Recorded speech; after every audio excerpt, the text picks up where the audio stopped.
शोध का मकसद ये है कि भी जो जो स्केलेटल रिमेन्स कुएं में दबा दिए गए थे 1857 में, जिनकी बरामदगी 2014 में हुई और हमारे को ये जो स्केलेटल रिमेन्स से 2015 में सौंप दिए गए। तो हमारे को ये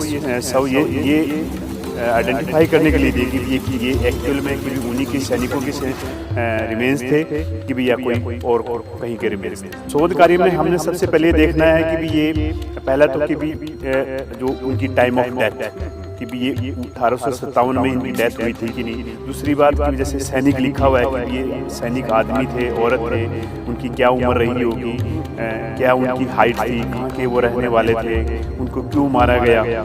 तो उन सारी चीज़ों के लिए हमें साइंटिफिक तरीके से उनको आइडेंटिफाई करना होता है। तो वो हमारे साइंस के अलग अलग लेटेस्ट एडवांस टेक्निक्स हैं, मेथड्स हैं, तो वो अप्लाई करके हम इनको आइडेंटिफाई करेंगे।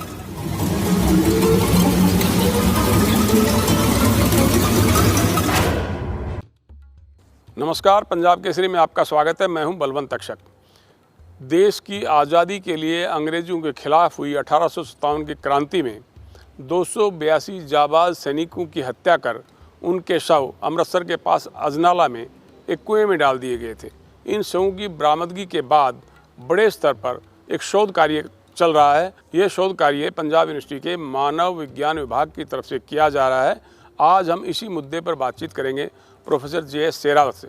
शेरावत साहब, आपका स्वागत है। नमस्कार। आप इस मुद्दे पर शोध कर रहे हैं जो बड़े स्तर पर अजनाला के कुएं में सैनिकों के 282 शव मिले थे। इस शोध का मकसद क्या है? इस शोध का मकसद ये है कि भी जो स्केलेटल रिमेन्स कुएं में दबा दिए गए थे 1857 में, जिनकी बरामदगी 2014 में हुई और हमारे को ये जो स्केलेटल रिमेन्स से 2015 में सौंप दिए गए। तो हमारे को ये आइडेंटिफाई करने के लिए दिए कि भी ये एक्चुअल में कि भी उन्हीं के सैनिकों के रिमेन्स थे कि भी या कोई और कहीं के रिमेन्स थे। तो हम उनको पहचान करने के लिए कि भी 1857 के उस पार्टिकुलर बटालियन के ही ये सिपाही हैं, जैसा कि हेनरी ली कूपर ने अपनी किताब में लिखा है कि भी ये 26 नेटिव इन्फेंट्री बटालियन के सिपाही थे, जिसमें कि बंगाल, बिहार, उड़ीसा और कुछ नॉर्थ ईस्टर्न स्टेट्स के लोग उसमें भर्ती किए गए थे। तो हमारा मेन मकसद, जिस मकसद से गवर्नमेंट ने हमारे को ये दिए है कि भी ये इनको पहचान करना है कि भी ये उसी क्रांति से रिलेटेड ये रिमेन्स हैं। शेरावत साहब, शोध कार्य कैसे आप कर रहे हैं? उस शोध कार्य में क्या क्या चीज़ों का आप पता लगाते हैं? शोध कार्य में हमने सबसे पहले देखना है कि भी ये पहला तो कि भी जो उनकी टाइम ऑफ डेथ कि भी ये 1857 में इनकी डेथ हुई थी कि नहीं। दूसरी बात कि जैसे सैनिक लिखा हुआ है कि भी ये सैनिक आदमी थे, औरत थे, उनकी क्या उम्र रही होगी, क्या उनकी हाइट थी, कहाँ के वो रहने वाले थे, उनको क्यों मारा गया। तो उन सारी चीज़ों के लिए हमने साइंटिफिक तरीके से उनको आइडेंटिफाई करना होता है। तो वो हमारे साइंस के अलग अलग लेटेस्ट एडवांस टेक्निक्स हैं, मेथड्स हैं, तो वो अप्लाई करके हम इनको आइडेंटिफाई करेंगे। अच्छा, कहते हैं कि एक अमृतसर से शोधार्थी 2013 में इंग्लैंड गई थी और वहाँ उसने हेनरी कूपर की लिखी एक किताब द क्राइसिस इन पंजाब पढ़ी। उसमें इन सब का जिक्र है। क्या लिखा था उस किताब में? हाँ, उस किताब की जो PDF कॉपी है वो आज इंटरनेट पे भी अवेलेबल है। और किताब का नाम था crisis in Punjab from 10th of May until fall of Delhi. वो किताब मिस्टर हेनरी ली कूपर ने, जो उस टाइम उस नरसंहार के टाइम अमृतसर के DC होते थे, तो उन्होंने अगले साल जब उनको वहाँ प्रमोट किया गया तो वहाँ 1858 में उन्होंने एक किताब लिखी और इस किताब में उन्होंने सारी घटना का जिक्र किया हुआ था। सो जैसे मुझे बताया गया कि भी कोई शोधार्थी उस एरिया का 2013 में वहाँ इंग्लैंड गया और उन्होंने वो किताब पढ़ी और उस किताब में देखा कि भी मेरे एरिया के बारे में कुछ लिखा हुआ है, तो वो वहाँ से वापस हिंदुस्तान आया और ये सारा मामले का उजागर उन्होंने किया। तो उसके बाद ही लोगों की जागृति उत्पन्न हुई और कुछ लोगों ने उस कुएँ को खोद के ये सारे स्केलेटल में से बाहर निकाल के रख दी। शेरावत साहब, जब ये शव बरामद हुए थे तो देश में एक हड़कंप की स्थिति थी कि इतने दिनों तक, इतने समय तक इन सैनिकों को मार के कुएं में डाल दिया गया और पता भी नहीं चला। हेनरी कूपर की किताब में तो सब कुछ लिखा हुआ है, लेकिन आपने ये कहा है कि जो जांबाज सैनिक जिन्होंने अपनी शहादत दी देश की आज़ादी के लिए, वो नेपोलियन बोनापार्ट और हिटलर की फौजों जैसे ही जांबाज सैनिक थे। ये किस आधार पे आपने तुलना की? बेसिकली जब ये सारे स्केलेटल रिमेन्स और ये हड्डियाँ और दांत हमारे को सौंपे गए तो उनके साथ कुछ सिक्के थे, कुछ मेडल्स थे। तो उन मेडल्स के ऊपर क्वीन विक्टोरिया का फ़ोटो था, उनके साल भी लिखा हुआ था। तो हमारे को जो एक मकसद ये भी दिया गया था कि भी इनको आइडेंटिफाई करना है कि भी एक्चुअल में सैनिक थे कि नहीं, क्योंकि कुछ लोग कहते थे कि भी ये तो 1947 का मुद्दा है, हिंदू मुसलमानों के टाइम के हड्डियां के दांत वो लोग मार के गिराए थे। कुछ कह रहे कि नहीं, इस कुएँ को तो वैसे ही एक कॉमन बरियल साइट के तौर पर यूज़ किया गया। तो हमने उन हड्डियों दांतों को अपने साइंटिफिक तरीके से उसमें जैसे उनके जो हड्डियों का जो साइंस के लेवल पे जो स्ट्रक्चर है उसका बनावट थी हड्डियों की, और उसमें जो बीमारियां बिल्कुल नहीं थी, तो वो रिसर्च किया। और उसी तरह के जो सोल्जर्स के जैसे दूसरे पार्ट वर्ल्ड के दूसरे पार्ट्स में भी ऐसे सोल्जर्स ऐसे युद्धों में सैनिकों को मारा गया, उनको दबाया गया है, लेकिन वो आइडेंटिफाइड थे, उनको पहचान किया गया और उनको बताया गया है कि भी इनमें ये चीज़ें नहीं होती।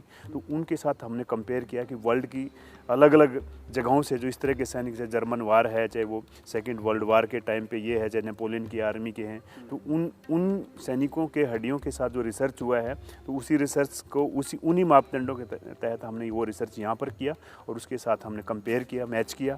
तो हमने पाया कि भी वो बिल्कुल एकदम स्वस्थ और एक हर्ष पुष्ट और तगड़े सिपाही थे, और उसमें बीमारियों का और वो बिल्कुल वो नहीं था। तो उनके बेस पे हमने कहा है कि वो एक हर्ष-पुष्ट और जाबाज सिपाही थे। तो शेराव साहब, जो सैनिक जिन्होंने शहादत दी देश की आज़ादी के लिए, उनकी सूची आज भी इंग्लैंड में मौजूद है, और आपने कहा है कि हम वो सूची लेने की कोशिश करें ताकि वैज्ञानिकों की एक टीम सैनिकों के संबंधित क्षेत्रों में जा सके। इसके बारे में थोड़ा सा बताइए। हमने सबसे पहले तो जो हमारे ब्रिटिश हाई कमिश्नर है उनके तहत उनके थ्रू एक लेटर गवर्नमेंट ऑफ इंग्लैंड को पहुंचाया है कि भी हमें रिमेंस की कि भी जो ये लोग मारे गए हैं 282, पक्का उनके पास लिस्ट तो है कि भी ऐसा तो वो मतलब इतने होशियार शासक रहे हैं, इतने पूरे वर्ल्ड में शासन किया है, तो उन्होंने उनको पता तो सारी लिस्ट तो रखी कौन कौन बंदे मारे हैं, तो उनके पास वो लिस्ट है। तो हमने ब्रिटिश कमिश्नर के थ्रू वो लिस्ट मंगाने की कोशिश की है। दूसरा, हमने जो इस एरिया में रिसर्च करते हैं जो पंजाब की प्रोविंशियल हिस्ट्री पे, क्योंकि वहाँ इंग्लैंड के जो स्कूल ऑफ हिस्ट्री है, लंदन स्कूल ऑफ हिस्ट्री है, या कई इंस्टीट्यूट हैं, वहाँ पर भी इसके ऊपर काम चल रहा है, यहाँ की प्रोविंशियल हिस्ट्री के बारे में, कैसे कैसे राज किया हमने। तो उन लोगों से कांटेक्ट किया है और उन्होंने कहा, उनसे भी बात की कि हमें ये लिस्ट प्रोवाइड करा दीजिए कि भी सो दैट कि भी हम इस रिसर्च को एक लॉजिकल एंड तक लेके जाएं।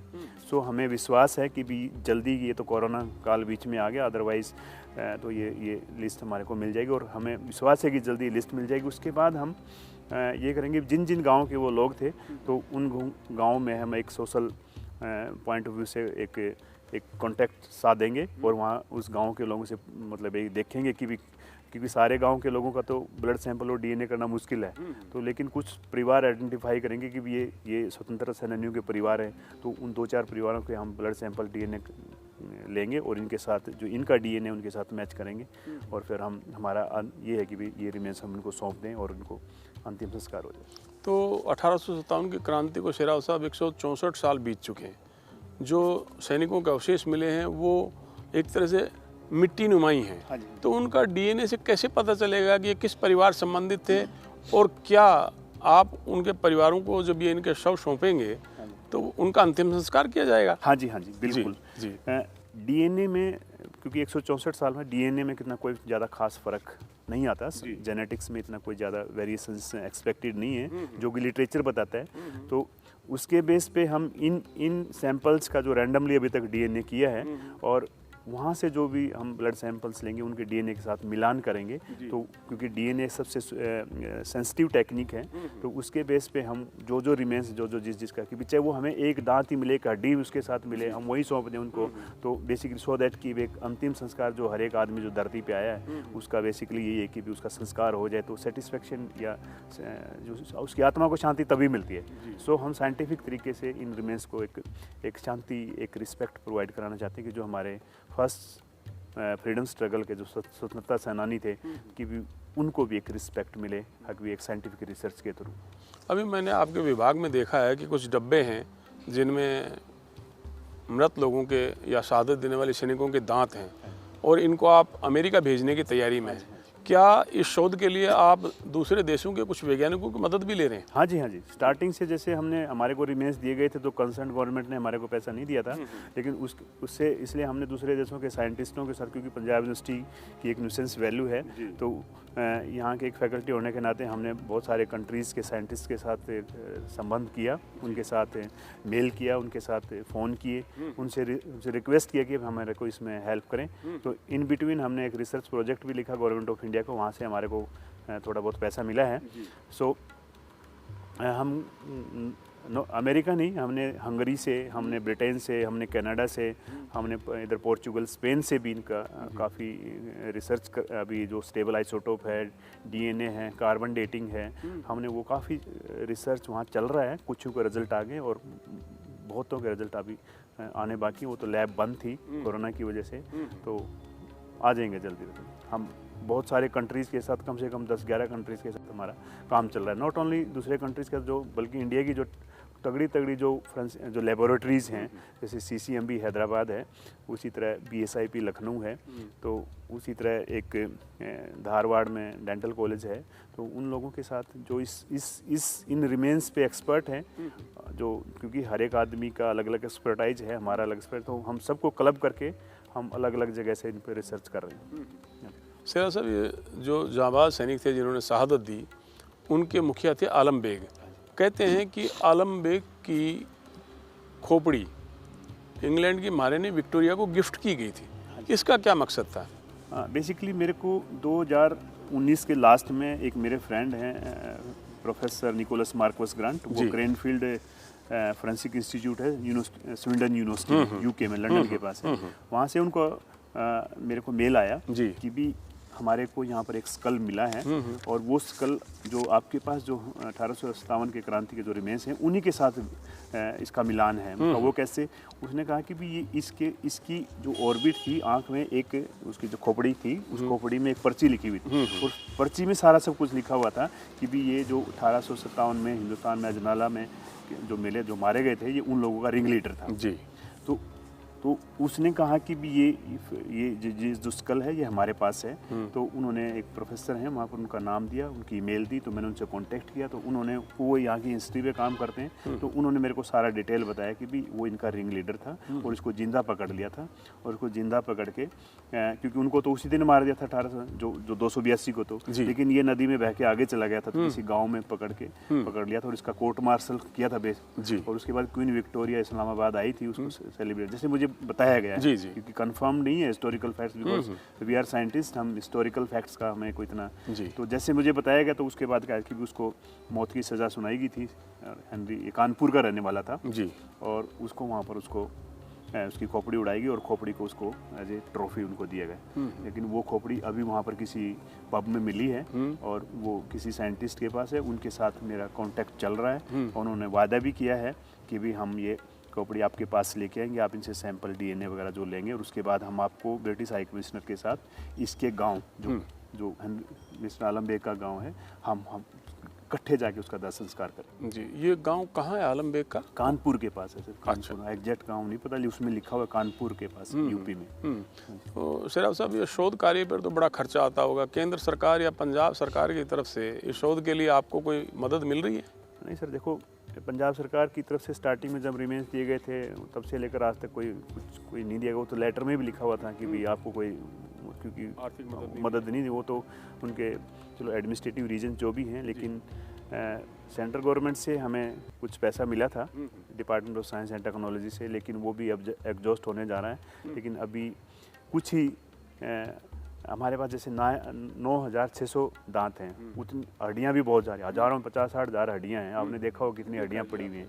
तो अभी हमने जो अभी तक जो रिसर्च है, वो कुछ ही मतलब ज़्यादा से ज़्यादा 2,000 रुपये लगा दो, तो अभी तो हमारे पास 9,000 तो दांत ही हैं, और भी हड्डियाँ और दांत उनके लिए। पर ये पूरी ज़िंदगी क्या कई ज़िंदगी चलने वाला काम है, रिसर्च है, तो इसलिए हमारे को पैसे की बहुत कमी है।